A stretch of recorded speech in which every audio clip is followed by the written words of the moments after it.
Okay, Mike Masato, the Dental Road Warrior, CEO of Staff Driven Dental, back on the road with you again on a dreary Sunday for episode 11 of the Dental Road Warrior. Usually I'm doing these things in bright sunshine, but not today.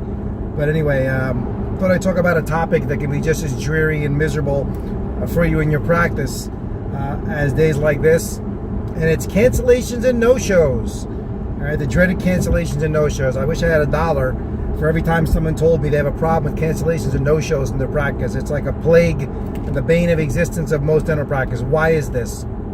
Look, there are many reasons why, many source reasons why practices have problems with cancellations and no-shows. I'm going to talk about a solution to it, but at the end of the day, it's one solution. It's not the source of it. It's not going to remedy everything. If there was one, magic way to take care of and eliminate all cancellations and no-shows, I would teach it. I can tell you it's not tied to how much time you spend harassing and going after your patients, through phone calls or recall alerts, text messages and all that. There's more to it than that. All right. So again, at the end of the day, here's the main problem. First of all, if anybody does tell you that, by the way, that there is one reason that solves it, they're lying to you. There isn't. That's just a lot of crapola, which is the Italian word for BS. I can tell you one main thing is that the patients don't get it, and that's the issue. I mean, as a society, people don't get, what it takes to be healthy, especially what it takes to do preventative home care, wellness, preventative treatment. We're taught to do what in this country? Go into the doctor when you have a health problem, and then do something to remedy it at that point, not to maintain your health and then prevent going to some place in the first place, right? Before you're prevent having your teeth fall out of your head, do some things like that as you're supposed to. This is what it does. But again, people don't get the big idea. Yes, education needs to be better. And again, look, the way you do your education system, that has a lot to do with it. A lot of it originates in hygiene and how well your hygienists are educating your patients. It starts there. And if they don't have enough time in hygiene to educate patients, I think I might have spoken about this before, it doesn't matter. So if you're blazing them through hygiene, they're never going to get the big idea. So it just devalues the appointment. There are a lot of things you can do that devalues the appointment, and they don't get the big idea, and then it's just a cleaning, no big deal. I'll just blow it off. So cancellations and no-shows can happen in hygiene. They also can happen in your schedule. And that goes back to getting the big picture of the value of what you do. So I don't have enough time in a 9-10 minute video to explain how to get more to get people to get the big idea. But I'm going to give you a little bit of a solution in terms of putting some guidelines in when it comes to policy. I'm big on policy.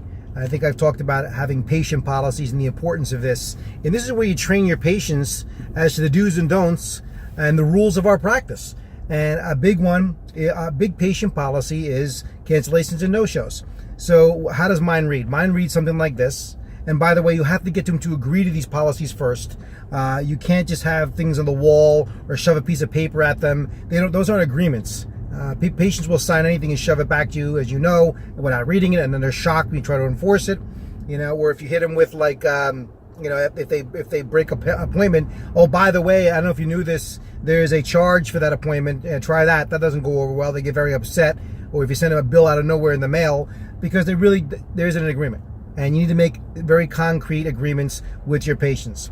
All right, so cancellations and no-shows is a big one. So my policy reads, and you have to make them agree to this and go over this with them, explain it to them so they know what they're agreeing to, and then we're going to manage them by this policy going forward. So once they agree to it, you can manage them by it. That's the way it goes.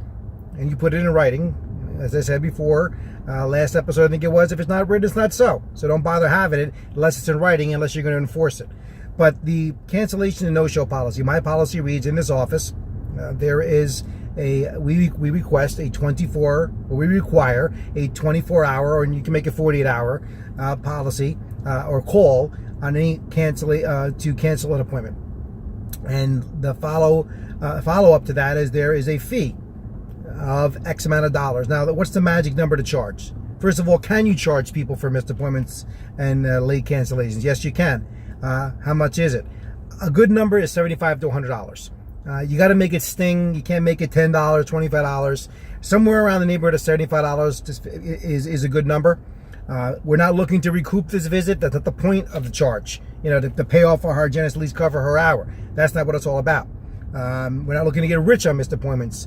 And this is where patients will think this is where they always come at you, where they hit you with, oh, you're charging me, like we're making money off them missing appointments. Benefits no one for them to miss appointments, right? Doesn't benefit them, doesn't benefit you. So ideally, we want them to show up. But you can attach a fee, which puts value on the appointment. So if they cancel late or don't give you enough notice, so just don't show up, you can say there's a $75 fee for all missed appointments or late cancellations. And the way you diffuse this whole, the negativity around this, and here's a good idea. It's a brilliant way I came up with several years ago that I teach my clients to handle any objections to this would be, the next line of the policy will read, all missed appointment fees are donated to Tomorrow's Children's Fund or Children's Miracle Network. Pick a kid's charity, have it go to a good cause. Then the money's not going in your pocket. It doesn't go to the Dr. Smith Retirement Fund. It goes to a good cause where children win. See, now what are they going to say when they don't want to pay? And you can just say, hey, if you don't want to pay the fee, you're just taking money away from kids with cancer. No, don't say that. But, it puts the guilt trip on them, okay? And it takes you out of the equation. See, and the great thing about it is everybody wins. It's a tax write-off for them because it's a donation to a charity. Tax write-off for you. Kids with cancer or sick kids get money. Everybody's happy. And the sting was put there of paying the fee for missing the appointment. All right. And what you do as a follow-up to this, once they agree to, the good thing to do, and I teach, is get a decorative box made, a clear lucite box, something you can see through, and put a placard on top, a banner on top of the box that says, all missed appointment fees are donated to Tomorrow's Children's Fund or Children's Miracle Network or whatever children's charity it is. And then you put a couple of fake checks in the box to get it going. Never have an empty box up there. It's an old bartender's trick. You don't have an empty tip jar. Don't put an empty violation box up there. You want to have a couple of checks in there to see actually people are doing this. Now, not that we're never going to pay the charity. Of course we're going to pay the charity. You better do that. Be honest and ethical about it. So, and you're off and running. And the good thing about having that box on your desk now, all right, is a constant reminder in people's faces when they walk in. Oh, what a nice thing they do. Look at this. It's a reminder of the policy they signed off on that we are collecting missed appointment and late cancellation fees that go to a good cause. You don't mail an invoice for these things. You never send a bill to home that violates policy number 1, which is zero balance office policy, which I know I've spoken to it about an earlier episode before. You do it in office. You handle this stuff in office with them when it's a lot easier, a lot harder for them to get away with and dodge doing it one-on-one. And whenever you send bills, penalty bills or bills for anything, people get upset. So the best thing is to do it in office and handle it with them there.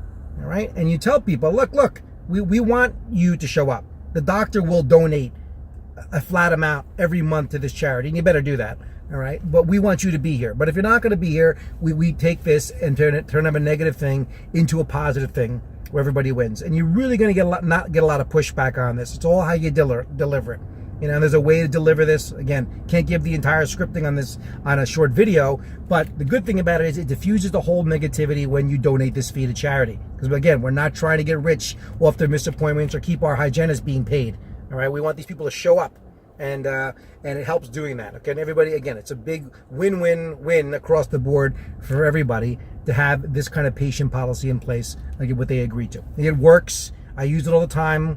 And I told you I don't live in semi-retirement someplace in Arizona teaching this stuff, making this stuff up. I'm on the road here now, doing this all the time in this toughest market in the country with more difficult people to deal with, which is New Jersey. Trust me, and New York. You can get New Jerseyans and New Yorkers to pay this fee. You can get it and pay anywhere. All right. So again, just little insights on cancellations and no-shows. It's one little piece of the puzzle. It's not the whole thing. But if you get this policy in place, you get them to agree to it, you'll go very far. And episode number 11 is now complete. Hope it was beneficial to you. Hope you got a lot out of it. If you like it, share it. And I'll be back in about a week or so at number 12. All right. Take care.